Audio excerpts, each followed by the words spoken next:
जो breach of trust आ चुका है इस्टेब्लिशमेंट में और इमरान खान में, वो कैसे फुलफिल होगा? कोई नहीं, ब्रीच ऑफ ट्रस्ट क्या है? अगर नवाज शरीफ में और एस्टैब्लिशमेंट में डॉन लीक्स के बाद, पनामा के बाद और बाकी सारे जो मामलात हुए जेल में, उसके बाद जो है वो हल हो गया मामला, तो ये भी हल हो जाना चाहिए। कोई ऐसी बात तो नहीं है। असल इशू तो ये है कि देखिए, ये एस्टैब्लिशमेंट का पॉलिटिकल रोल जो है वो रीडिफाइन होना चाहिए, या एस्टैब्लिशमेंट को किरदार जो है वो कम होना चाहिए। लेकिन ये देखें, ये तो सबसे पहले तो एस्टैब्लिशमेंट ने खुद सोचना है कि वो क्या पाकिस्तान को जो 53 से जिस तरह से चलाया जा रहा है, कैसे वैसे चलाया जा सकता है?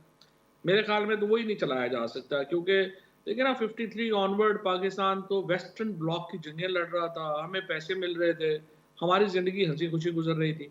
अब इस खित्ते में जंगें नहीं हैं, सो पाकिस्तान को एक नॉर्मल मुल्क बनना पड़ेगा, और पाकिस्तान जैसे मुल्क, हम देखें, हम बांग्लादेश नहीं हैं, जहाँ पे 97% मुसलमान एक ही फ़िक़्ह से ताल्लुक़ रखते हैं, एक ही ज़ुबान बोलते हैं।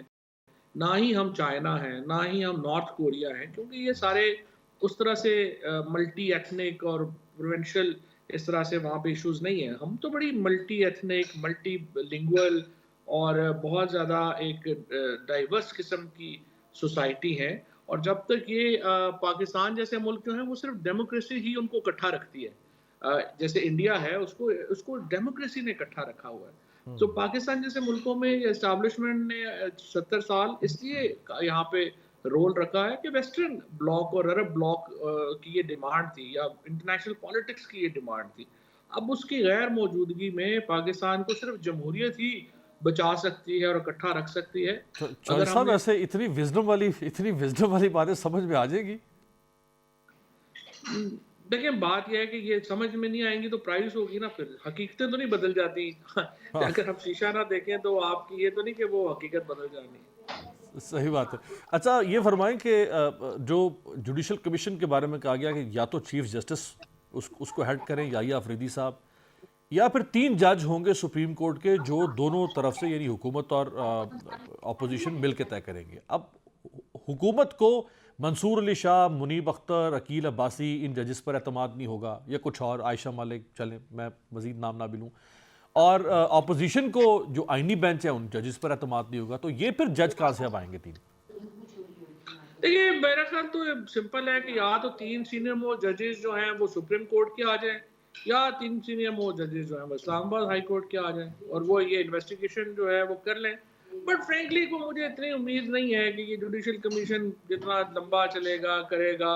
ये चीज़ें तो आसानी से इतने नहीं होंगी। मेरे ख्याल में तो रिलीज़ ऑफ पॉलिटिकल प्रिजनर्स जो है वो पहला प्रिंसिपल होना चाहिए। लेकिन वो खत अगर आपने पढ़ा, अगर आपकी नज़र से गुजरा, तो उस खत के आखिर में ये लिख दिया गया है सारी बातें करके कि अगर पहले वाली 2 बातें ना मानी गई तो बस फिर यहीं पे डिवोर्स, फिर बात आगे जा ही नहीं सकती। नहीं, देखिए, हुकूमत को भी मुझे नहीं लगता कि जुडिशल कमीशन पे कोई एतराज़ होगा। वो बना देंगे, क्या प्रॉब्लम है? वो जो है वो बना देंगे, उसके टीओआर's के ऊपर फिर लंबी डिबेट हो जाएगी, वो बन जाएँगे। देखिए, ये जो चीज़ें हैं ना, ये फौरी तौर के ऊपर खतरा नहीं होता, इनका तो मामला आएगा जब हुकूमत बदल जाएगी। ये चीज़ें ख़त्म तो नहीं होनी। जो ज़िम्मेदार हैं, देखिए, वो कहते हैं ना, खून फिर लहू है, बहता है तो जम जाता है। सो ये लहू जो है, ये लोगों ने इस तरह से भूलना तो नहीं है। इन्होंने तो टीओआर's अपने साथ लिख के भेज दिए हैं पीटीआई ने। जी, अभी लेकिन गवर्नमेंट तो अपने टीओआर's देगी ना। तो हाँ, जुडिशियल कमीशन मान जाए और टीओआर's पे बहस हो जाए।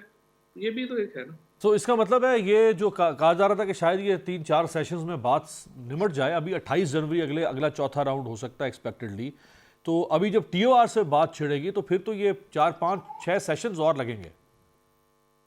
नहीं, अभी सेशंस लगेंगे। जल्दी शायद खत्म नहीं होगा, लेकिन खत्म होने की ज़रूरत भी नहीं है, चलता रहे आहिस्ता-आहिस्ता। और पॉलिटिकल प्रिजनर्स को रिलीफ अगर दे, तो फिर चलता रहे, फिर क्या इश्यू। राइट। और 20 जनवरी के बाद फिर कोई कोई प्रेशर आ रहा है? मेरा ये ख्याल है कि इसमें क्रूशियल है ना, गवर्नमेंट और अपोजिशन दोनों यही देख रहे हैं कि ये जो प्रेशर है ये कितना आएगा। अगर प्रेशर बढ़ेगा तो फिर उसके मुताबिक पॉलिसी होएगी, नहीं होगा तो फिर उसके मुताबिक होगी। जाने वाले अमेरिकी सफ़ीर से आपकी मुलाकात हुई, आपकी उस तस्वीर के ऊपर भी बड़े तबसरे हुए, तो अब जो आने वाला अमेरिकी सफ़ीर है वो कितना अहम होगा फिर, ये जो पॉलिसी वहाँ से आएगी? मेरे ख्याल में बड़ा अहम होगा और ये पता चलेगा हमें कि किन लोगों को जो है वो किसको चूज़ करते हैं। एक तो स्पेशल रिप्रेजेंटेटिव इस रीजन के लिए अगर कोई लगाते हैं, पिछली एडमिनिस्ट्रेशन ने तो नहीं लगाया। तो क्या ये लगाएँगे या नहीं लगाएँगे? और दूसरा ये कि एम्बेसडर अगर लगाते हैं तो किसको लगाते हैं? और अगर उन्होंने पॉलिटिकल अपॉइंटमेंट की तो फिर ज़ाहिर है कि उसके कॉन्सिक्वेंस और होंगे। और देखिए ना ये सीधी बात है, अमेरिका की जो इम्पोर्टेंस है पाकिस्तान के अंदर, पॉलिटिक्स के अंदर, उसको अंडरमाइन तो नहीं किया जा सकता। जैसे पाकिस्तान की एस्टेब्लिशमेंट एक हकीकत है, वैसे ही अमेरिका की जो पॉलिसीज़ हैं या ये चीज़ें हैं, वो भी एक हकीकत है। आखिर में फरमाएं, वो ज़ल्मे खलीलज़ाद पहले रह चुके हुए हैं special representative on Afghanistan and Pakistan, यही ट्रंप के दौर में। और वो क्या कुछ कह रहे हैं सोशल मीडिया पे, वो दोहराने की ज़रूरत नहीं है। वो भी उम्मीदवार हो सकते हैं।